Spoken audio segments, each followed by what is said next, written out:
All right. Well, thank you everyone for joining us today for our AGU AGI Heads and Chairs webinar. My name is Leila Gonzalez. I'll be sitting in for Christopher Keene here at AGI. Also joining us here from AGU is Rosa Maimi, who's the Director of Engagement and Membership, and Eric Hankin, who's the Assistant Director of Career and Student Programs at AGU. I'm delighted to introduce our speakers today. Ann Egger is the Executive Director for the National Association of Geoscience Teachers and is also a Professor of Geological Sciences and Science and Mathematics Education at Central Washington University. Karen Viskupic is an Associate Professor in the Department of Geosciences at Boise State University. So they're here today to share with us the results from their recent curriculum development project that focused on student engagement in introductory geoscience courses. So with that, Ann and Karen, go ahead and take it away. Thanks, Leila. And I know I have a long department title in my name there, so I appreciate you reading it out entirely. We're here today to talk about unlocking the potential of your introductory geoscience course or courses. You might think about this as kind of moving from a lecture-based, chairs bolted to the floor, everyone facing forward kind of course to something where students are more actively engaged. They're moving around the room. They're all talking and thinking and working, and you can see the learning happening. How do we do that? How do we unlock that potential? So I'm really excited to be talking to this group about it because introductory courses are really a part of a department. They're not just they don't just belong to one person, and really are under the guise of the heads and chairs. So what is the potential of, okay. What is the potential of introductory courses? So I want to start with some of the things that we know about them. We know that they enroll a lot of students from across the university, right? Not just our students in geology. So they have the potential for huge reach into the university. You might think of them as service courses within the university, and that has the potential to bring in funds, to bring in money to your department or to your university as a whole. We also know that they're a really important pathway for recruiting students into the geosciences. I don't need to go into the details of that. You know that students come into your intro courses having not experienced geoscience before as an adult learner, so that brings them into your department. So again, this means that they have a lot of potential. They have the potential to bring you some department stability, some growth, and that also can bring money into your department as well, into your program. You may or may not know as much that they are really likely the only geoscience course that many college students will ever take. And while this may not be as critical for your department, this has a huge impact and a lot of potential for Earth literacy within society in general, and this really long-term impact of how students go on to their future and interact in society with their knowledge about Earth. Okay, so what does that mean? What if every student in your course gained skills and confidence in analyzing and interpreting Earth data? They felt curious and that they could contribute their own ideas in those courses, that they recognized the relevance of that skills and knowledge that they were learning about Earth to their everyday lives, and made use of their skills and their curiosity and their knowledge beyond your course, in their workplace, in their careers, whether or not they went into the geosciences.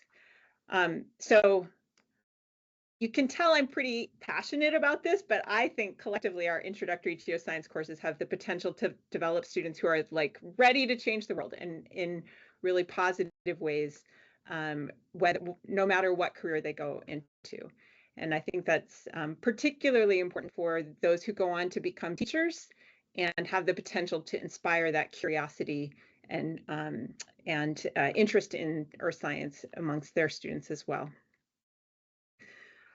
So I want you to think for a second about the potential of your geoscience courses. So Leila pointed out the chat and raising hands, and we're going to make use of those tools today with a couple of questions here. So I'm going to use something called a waterfall question. And what's going to happen here is I'm going to put a question up on the screen, and I'll give you 30 seconds or a minute to type your answer in the chat, but don't hit return yet. Wait to hit return until I tell you to, and then everyone's answers will come up at once. So it's like a waterfall. Okay, so here's the question. So think big, long term, blue sky. What is the potential for your introductory course or courses? And you might already be on your way to achieving it, you might not, but what do you envision for your course? Get students engaged in learning about Earth and how it works, increase potential in career, interest in careers, see the pathways. A rock is in the back of it all. Oh, interesting. More people understanding how the Earth works, to grow our majors, to show non-geoscience students what we do, hands-on interactive learning, getting students excited about critical thinking and problem solving, attract students from broader backgrounds, new majors. Oh my gosh, this is a great waterfall. Begin to develop scientific literacy. They're curious about the world around them. Okay, you guys are doing great blue sky thinking with me here, that there's everything from making our department a better place and bigger to making the world a better place, bringing awareness, opportunities for group work, discussion, getting outside, gaining more majors, be curious about the world. This is great. So you're in the right place to learn a little bit more about how we can do that. Okay, so now I'm gonna take you back down from the blue sky, and let's think a little bit about what gets in the way. So here's another rigidly structured classroom. So now we'll do one more chat and then hand raising. So inertia can get in the way. So think about who is involved in teaching your largest, most popular introductory course over a year. Instructors, adjuncts, teaching assistants, learning assistants, instructional techs, however many people are involved, and enter in the chat how many people that is. You don't have to wait this time. You can just type it right away. 7, just me, 2, 10, 4, 10, 8, 10. Oh my gosh. We're 10 is coming here. 2 to 4, team taught, 20. Whew. All right, so the few people who've entered one are just me. It's a lot easier for you to make change when you've got teams or large numbers of people, up to 10 or 20. That's a lot of inertia. The system might also be something you think about getting in the way. So now we'll do another. So look for the raise hand button up at the top. So I'm just going to go through a list here, and you can raise and lower your hand as appropriate. So raise your hand if you feel like the system is getting in the way, if you feel hamstrung by tradition, the way it's always been taught. Oh yeah. See lots of hands there. Okay, what about the classroom size and layout, what you have access to with the classroom that is available to you? Oh yeah. Oh, lots of hands going up there. Okay, what about lecture versus lab and all of that, that means and is tied up in that? Okay, I'm seeing lots of hands again. Articulation agreements. If you know, you know, and if you don't, you're lucky.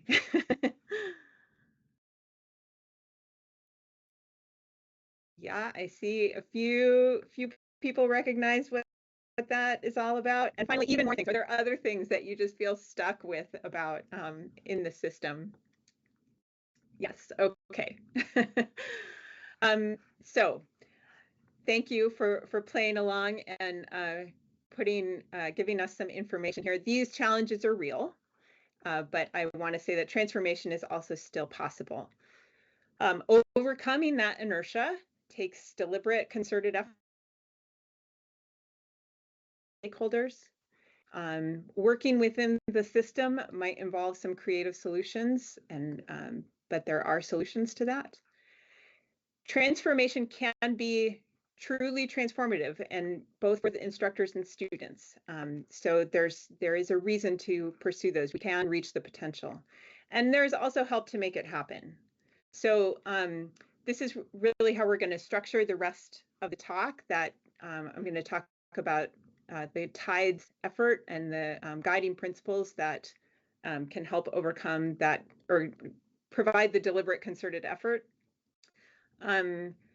Karen's going to talk about her individual experience and how that working within the system can involve some creative solutions. We'll share some of the research that shows the effect of these changes, and then some opportunities for you at the end that describe some of the help to make this happen. Okay, so the guiding principles for transformation, and this is for a particular project that I will tell you more about. But this comes from the vision of the potential for introductory courses, those what-if statements. So our guiding principles for transforming and unlocking the potential of our introductory courses are that students will engage in scientific investigation and engineering design to deepen their understanding of core ideas. So the investigation, the hands-on stuff comes first. Instructors and the materials they use will cultivate a learning environment where all students have equal access to learning and feel valued and supported in their learning. So everyone is welcome and valued. Students will engage in addressing questions and solving problems that are relevant to their lives, so they can make connections between there are inherent connections between what they're doing and their day-to-day lives. And they'll engage in authentic and meaningful scenarios that make use of real data and models and reflect the actual practice of science and engineering. So these guiding principles have been the principles that have led the Teaching with Investigation and Design and Science Project, TIDES. There's this colorful, scary-looking spreadsheet over here. Those guiding principles were used to support teams of instructors in developing and implementing curricular materials that meet them. And they were, you probably can't read this, I don't expect you to, but the guiding principles are here at the top of this quite extensive rubric. And then they're threaded throughout to guide the development and assess the development of those curricular materials in the classroom. We also sought to figure out what the impact was of these changes on both instructors and students, and disseminate and support implementation by others. So we're in this last phase now of dissemination and support. I'm not going to dwell on the rubric. There are other webinars where we've done that, and you can read a lot about that on the website. But really what we're talking about right now is the potential, the materials themselves, the impact, and how we can support your implementation. So how are these curricular materials different? And I always like these more of, less of tables to help you kind of think about what you're familiar with and what you might be less familiar with. So there's, for introductory courses, there's a lot more of students doing stuff and a lot less of instructors talking about stuff. There's a focus on building skills and investigation and less focus on building content knowledge. Doesn't mean the content isn't there. It means that it's you're accessing it by building skills rather than by reading or hearing about the content.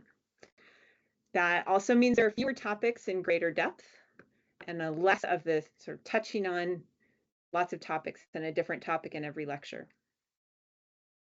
And a lot more of students seeing themselves as scientists and less of them seeing science as being done only by other people. This is a really critical component of these materials, actually, and we get a lot of good feedback from students about that. They've also been developed and used by instructors in a wide range of institutional settings, and they share these experiences, so including how they've overcome some of the challenges of implementation, and this makes them adaptable and adoptable for whatever setting you happen to be in. So there are 2 complete courses I'm going to put the link in the chat to these materials and then go to them myself. So the page that link goes to is the top view of our TIDES teaching materials. You'll see that more of, less of. Oh, got there with the QR code, excellent. More of, less of table is there. There's a little bit about where to start, and then you can see the earth science course and the physical science course. So go ahead and click on the, and you'll see the instructor stories down below that. So go ahead and click on the earth science course. You can see an overview, a table of contents. And in that table of contents, there's a tab with recurring themes and assignments, 6 units. And remember, this is a whole course. So that gets at the fewer topics in greater depth. And you can see that each of those units is motivated by a big question. Some are maybe directly relevant to a student's life, like, am I prepared for severe weather? And others are more scientifically relevant. Are we moving towards another supercontinent? Good question. And then you can also feel free to click on any of those units. And then the instructor stories, if you want to click on that, you can see that each of the people that has implemented these materials, you'll see Karen's picture there too. She's going to talk about her implementation. And you can read more about each of the ways that they adapted the materials for their own course and how it changed from what it was before. So these are literally everything you need to redesign a course is there, from student handouts, rubrics, teaching tips, the timing of how long things take, or could take, whether this takes up one 50-minute class or 12 50-minute classes or 3 85-minute classes. So everything you need to redesign a course is right there. It does not mean, I will say, that you can wake up the day before class starts and say, I'm going to teach with TIDES. It does still take some effort, but everything that is there has met all of the guiding principles in the rubric and is well documented for others to implement. So I'm going to turn it over to Karen, and she's going to tell you more about the Earth Science course. Great, thanks, Anne. So I was part of the team of 4 instructors who developed the materials for the Earth Science TIDES course. And so you'll see in the table here, the first 4 lines are courses that were taught by each of the materials developers for Earth Science. And I'm that 4th row there. So I helped to develop the Earth Science materials, and then as that was going on, they were implemented in my course over many semesters as they were in development, and then testing them out at the end. And then in addition to the materials developers, once the course was completed, it was additionally tested in 2 other implementation programs, which are the bottom 2 lines of that table. Okay, so the course that I teach at Boise State is Geosciences 104, which is called Geoscience and Society. It's open to all students, but it attracts a lot of elementary education and special education majors. And I was teaching this course before the TIDES project, and observing that I had lots of elementary ed and special ed majors in my course. And so when there was this opportunity to collaborate with Anne and others to develop these materials, I was excited to do so, because right, that this kind of founding idea that any student in our intro class might become a teacher or decide to become a teacher later on, and we want them to learn how to do science, learn science in the way that they will be expected to teach science later on. Because my course satisfies a general education requirement for my university, so it's Foundations of Natural Science with a lab, I have to divide my course into lecture and lab in terms of how it is scheduled and shows up in our catalog. So lecture meets twice a week for 75 minutes, and lab meets once a week for 2 hours. But in reality, those lecture and lab activities are integrated. Students are doing similar things in those in all of those class periods. It's just that in the lab, we have students for longer, and they are turning in assignments that are part of their grade. And I usually have one graduate teaching assistant, and we kind of co-teach the labs together. And that's our statement from the university about what it means to be a foundation of the discipline course. So I had some constraints that I needed to work within in terms of meeting university learning outcomes associated with the general education program, and then some constraints about the scheduling and how that class could be taught. Okay, so Anne gave you a little introduction to the Earth Science course, and if you follow the web link, you saw that. So the Earth Science course is split into 6 different units. And on the right there, you see some of the common themes across all the units. So each unit is driven by a relevant question. There's a focus on the process of science. There's a lot of students are using a lot of data. We also use the transparency in learning and teaching model as an assignment template and incorporate scientist spotlight. So I'll talk about each of these common themes in the one on each slide in the next set. So relevance, we thought about relevance in terms of scientific relevance, relevance to society, personal relevance, global relevance. And so these arrows are indicating kind of something about what students are doing in each of those units as it relates to relevance. So in a lot of times students are choosing something to investigate that has meaning to them. So choosing a place of interest, looking at their own campus environment or their own city or town, and thinking about how these geoscience concepts relate to their lives.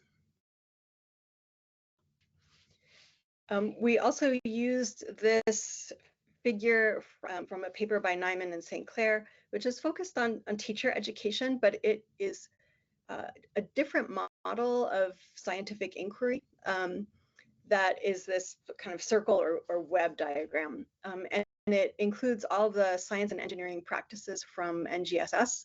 And so we use the language of NGSS throughout the class through this Science and Engineering Practices web.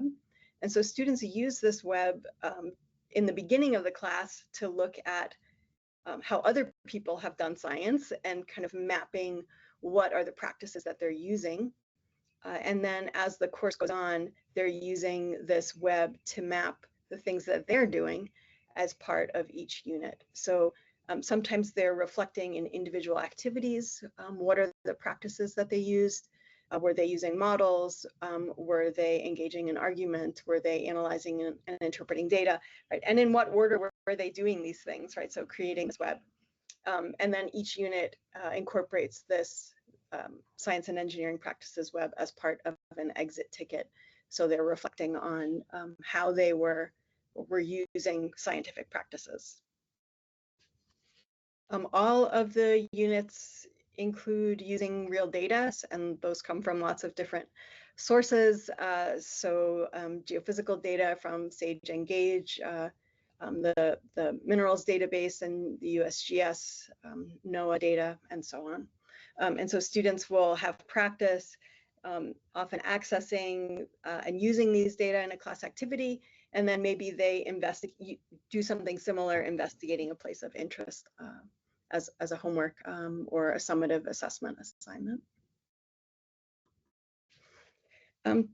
TILT is the Transparency in Learning and Teaching project, and they're goal was to advance equitable teaching and learning practices that reduce systemic inequities in higher education. There's a link to their website at the bottom of that slide. It's easy to remember if you want to look at that later. I use this TILT assignment template. So we use the TILT assignment template in all of the assignments in the Earth Sciences course. I love it. I use it in all of my courses, not just this one course. And for the template asks you for each assignment to define what the purpose is. So why are you asking students to do this thing? To identify the knowledge and skills that students will gain by completing the activity, some specific outline of what it is you want students to do and what the criteria are for evaluation. This template helps make it clear to students what the expectations are, and points out what they're gaining of value to themselves, not just in the class, but maybe skills and knowledge that will help them outside of class as well.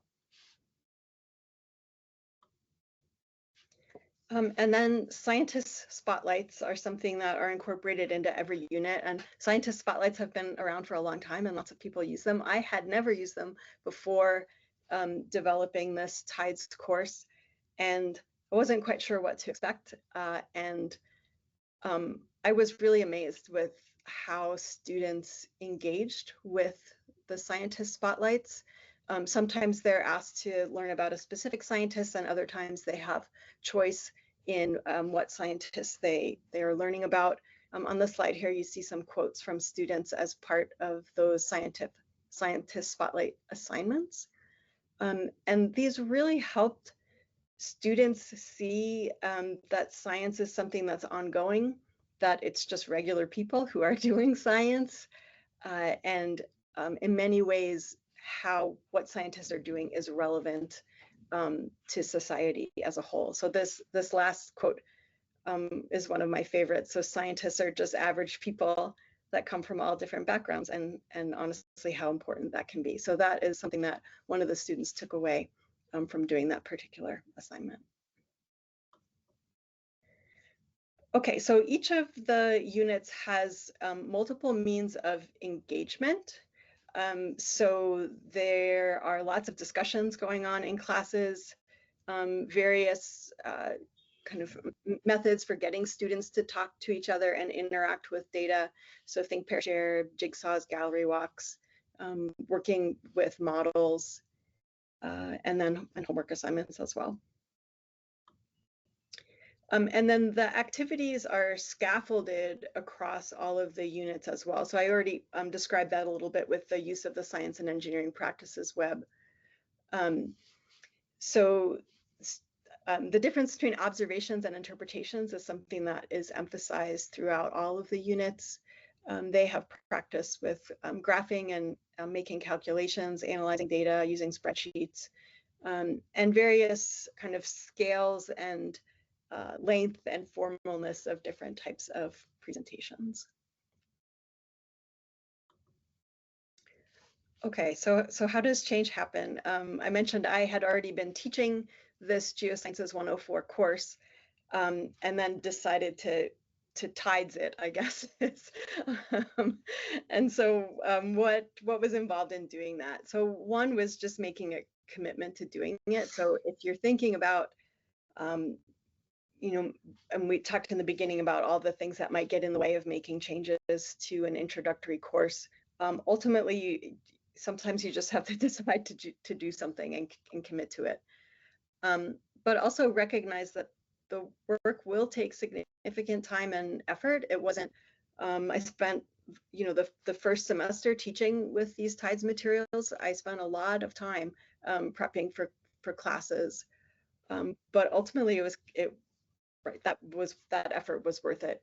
So as a head or chair of a program or department, be ready to support that time and effort and to facilitate and encourage people to make it happen.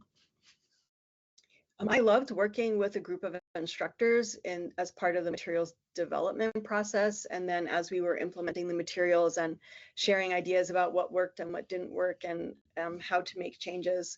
I enjoy that aspect of kind of collaborative teaching. But also you can make change with only one person too. I was the only person in my department working on making that change at the time, and that worked just fine.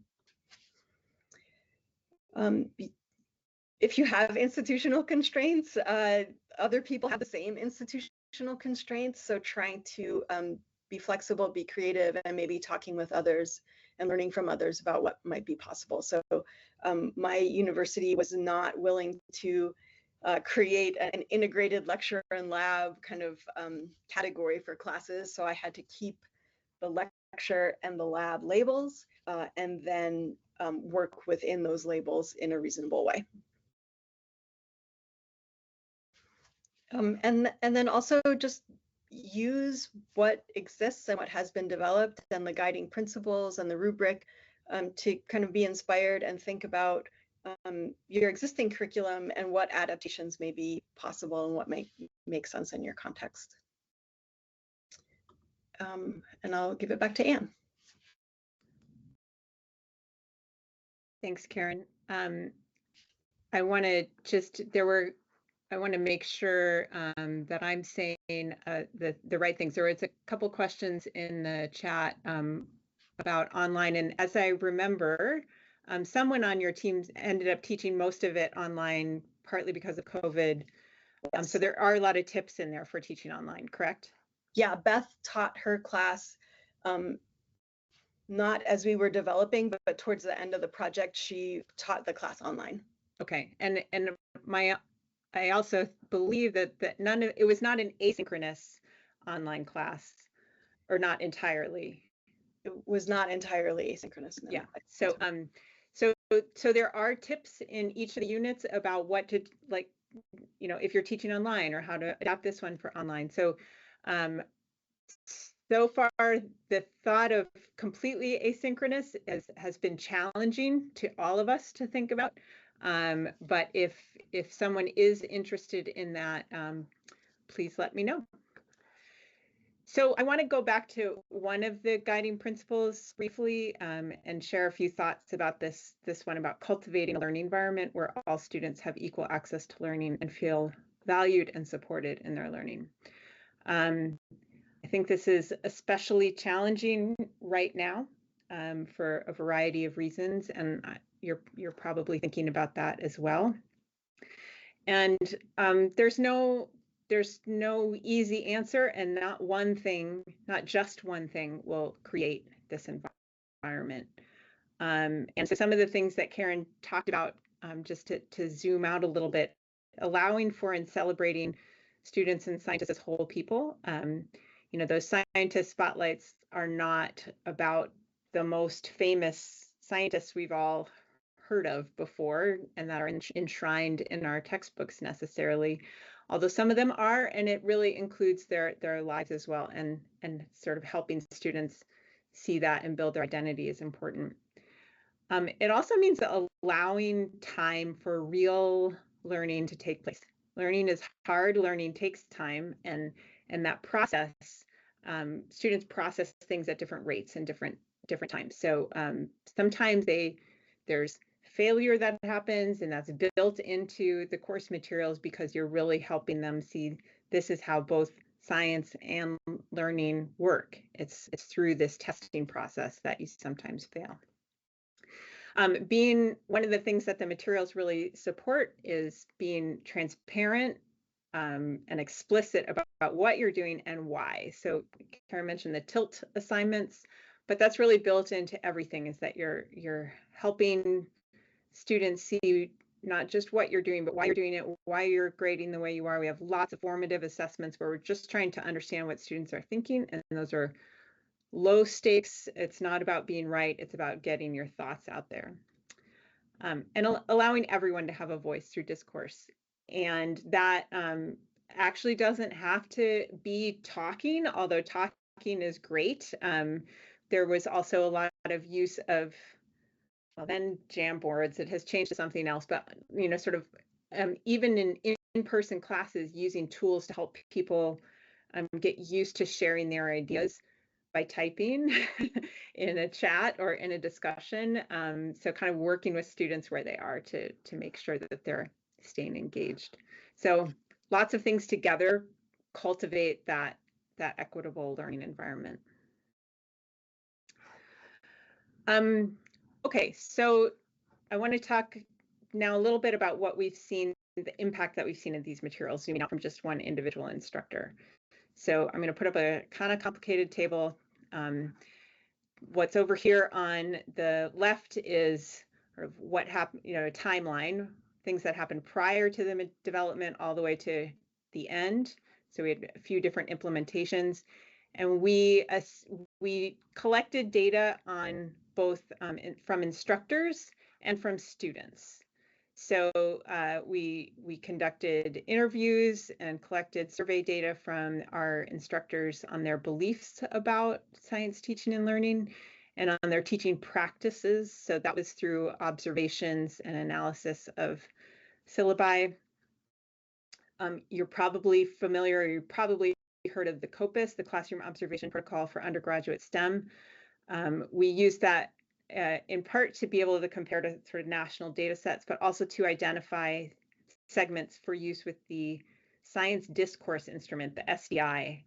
And this was looking more for discourse practices from both students and instructors. And then from students, we had a pre-post survey instrument for each course that was implemented prior to materials development, and also in non-TIDES courses where the TIDES materials weren't used, and then during the following implementations. And we also, through observations, observed student practices. So we have a whole lot of data. I'm going to focus on just a couple little snippets that kind of go back to what we think of as the potential for these courses. And then I'll point you to where all of our reports are if you're interested in digging deeper. And we have papers in review right now. Okay, so here's one way of looking at the impact. And this is from the Science Discourse Instrument. And it's the percentage of students who participated in whole class discourse or whole class discussions.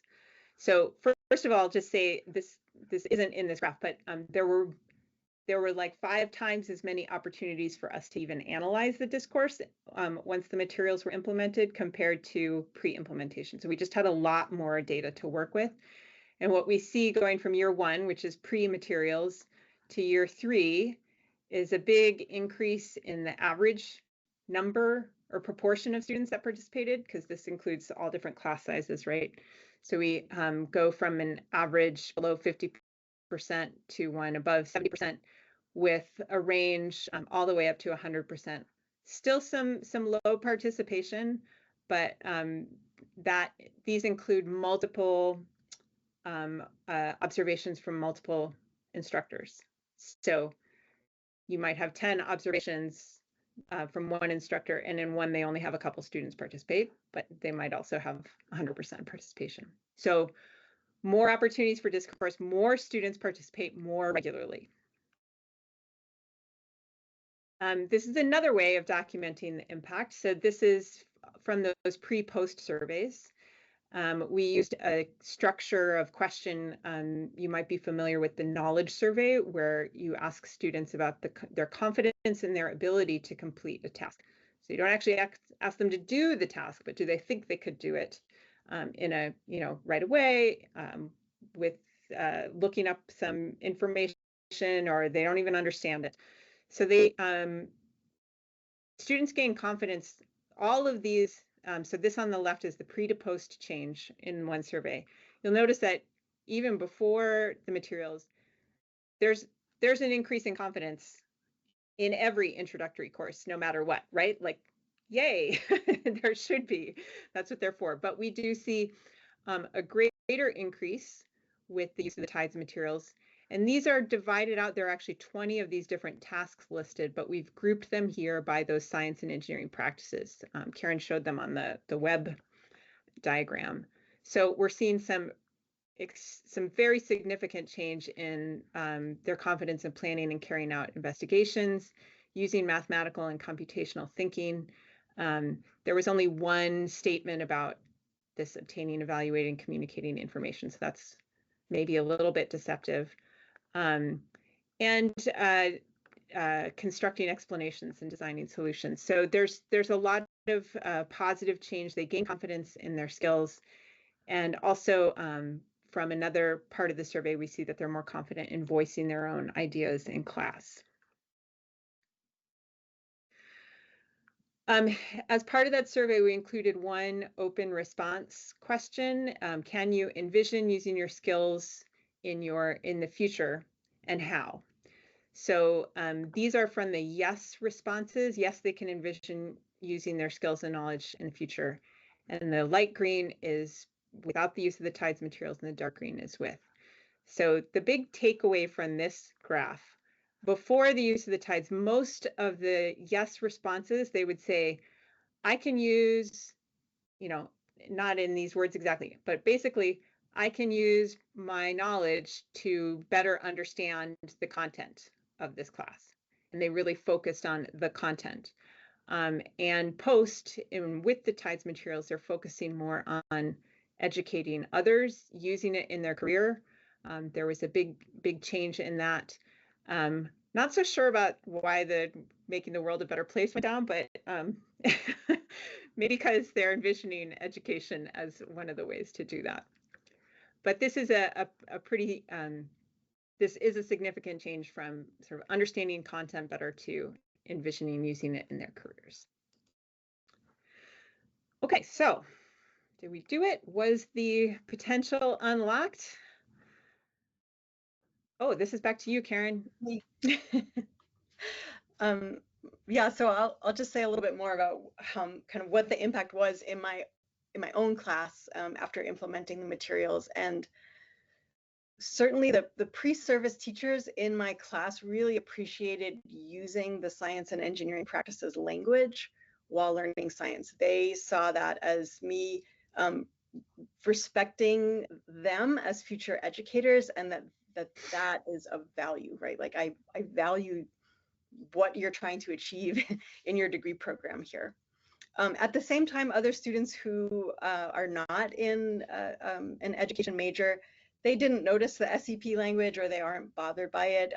There's not anything about it that kind of flashes, this is for teachers. And also they may appreciate it if they decide to become teachers later on. It will be familiar to them.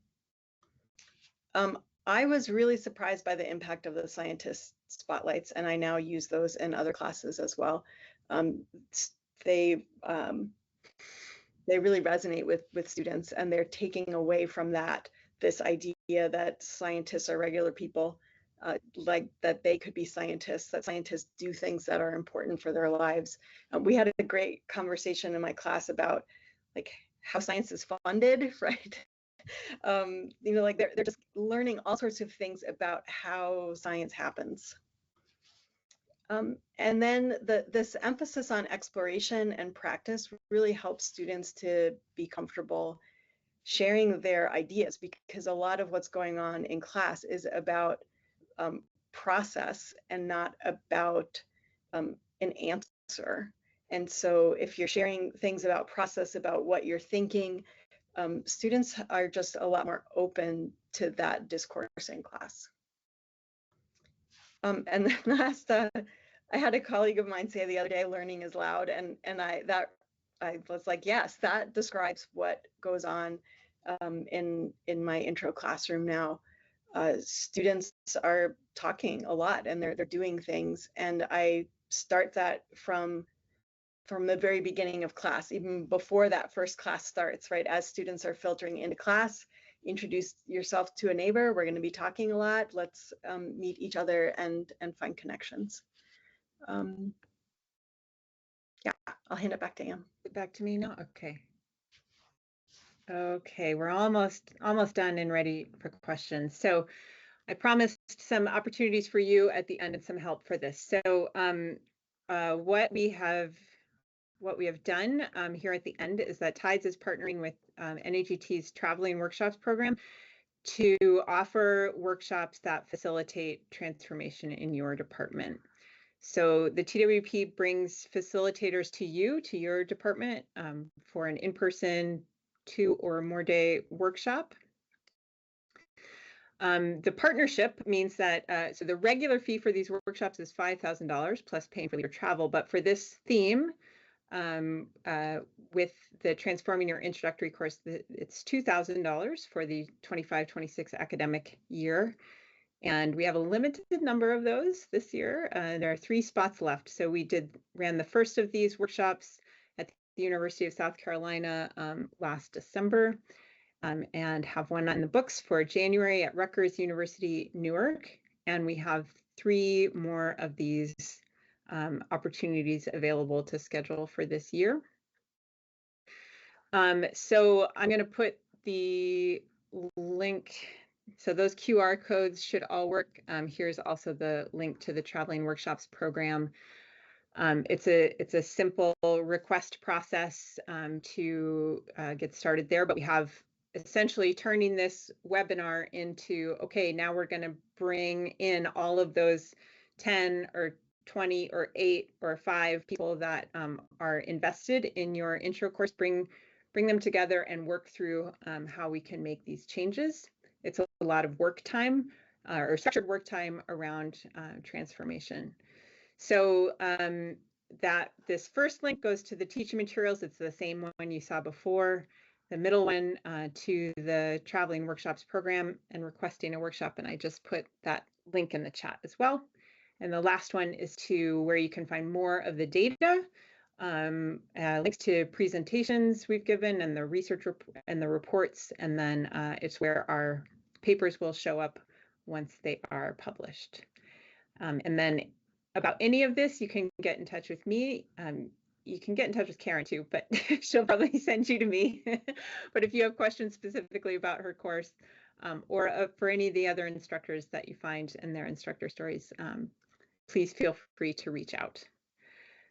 So we're going to stop there and see what questions you have or comments. And feel free to raise your hand or put things in the chat. Yeah. Thanks, Ann and Karen. What a great presentation about all the impacts and ways for transformation. So let's see if anybody's got some questions. I'll check on the chat here real quick.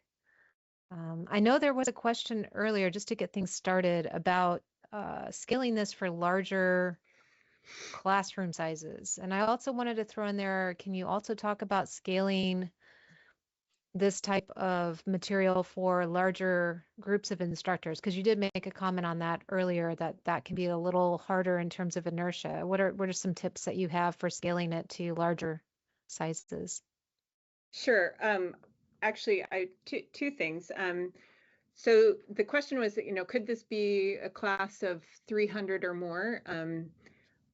I always think, yes, we can help with that.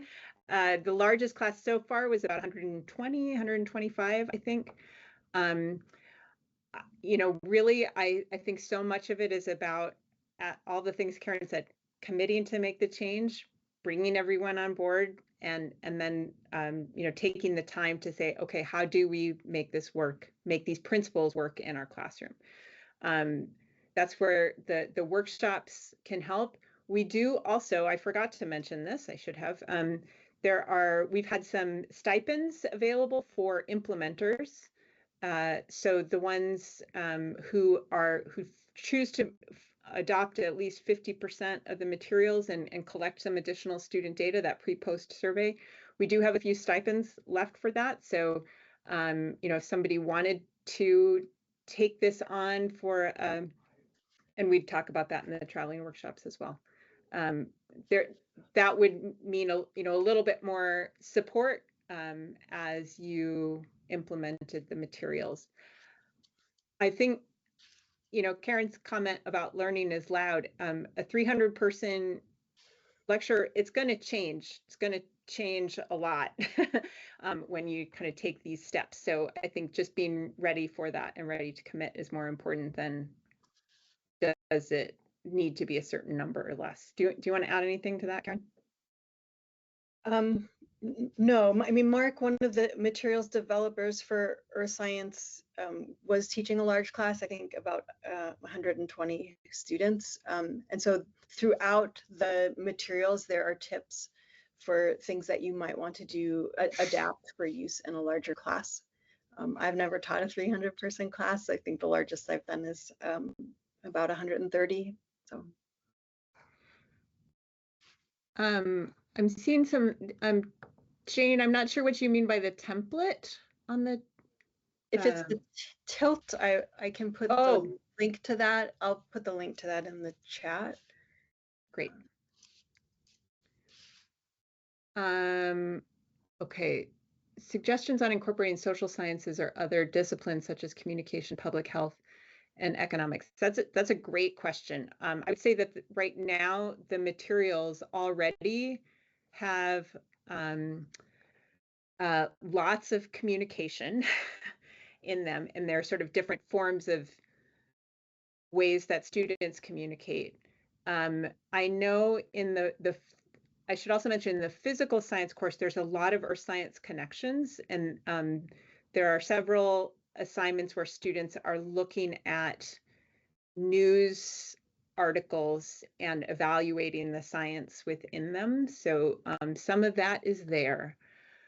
I think for both public health and economics, that those are data sets you could absolutely incorporate in, using the same kind of structure. And I think some things would lend themselves really, really well to that. Again, for some reason, the physical science comes to mind because they're talking about saltwater incursion into freshwater system, and you can imagine seeing impacts on groundwater wells, and looking at some of those data that then have public health impacts.